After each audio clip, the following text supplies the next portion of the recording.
ఏం చేయ నేను నువ్వేనా వేసుకుంటున్నా? ఏం లేదు. నేను రాత్రి సంగతి జ్ఞాపకం వచ్చిందా? ఇప్పుడు అదేనా?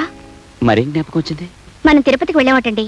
నేను ముందు వెళ్తుంటే మీరు సామాన్లు మోసుకుంటూ కొండ మీదకి నడుచుకుంటూ వస్తుంటే నేను సామాన్లు మోయడం ఏంటి? నాన్సెన్స్. అబ్బా నిజం కాదులేండి, నా కళ్ళు అలా కనిపించారు. చేతిలో కూజ, నెత్తి మీద బెట్టింగ్. చెవులో పువ్వు కూడా ఉందా? ఇంకా పెట్టలేదులేండి.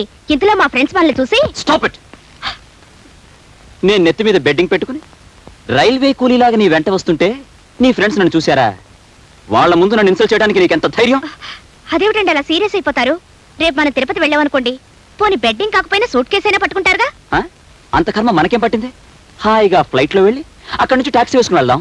అలా వెళ్తే పుణ్యం రాదు. ఎవరు చెప్పారు? మా అమ్మ చెప్పింది. ఓహో, ఇది కూడా మీ అమ్మ ఫిట్టింగ్ అన్నమాట. అది కాదండి, మనం సామాన్లు పట్టుకొని కొండ మీదకి నడుచుకుంటూ వెళ్తే 4 జన్మల పుణ్యం వస్తుంది.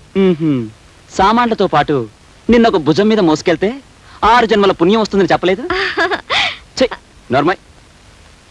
అసలు మనం తిరుపతికి వెళ్ళడం జరిగితే నీ నెత్తి మీద సూట్ కేస్, మీ అమ్మ నెత్తి మీద ఈ మంచం, ఈ బీరువా, ఇంట్లో ఉన్న మొత్తం సామాన్లు పెట్టి కొండకిస్తాను గానీ నేను మోస్తాననుకున్నావా? అసలు నన్ను ఎవరనుకున్నా? రాజాలాగా రంజుగా సాగిపోయే రాంబాబు. వెళ్ళి కాఫీ పట్ట. అది కాదండి, కొండ మీదకి కొండ లేదు, బండ లేదు, అసలు తిరుపతి ప్రోగ్రామే లేదు. Get out.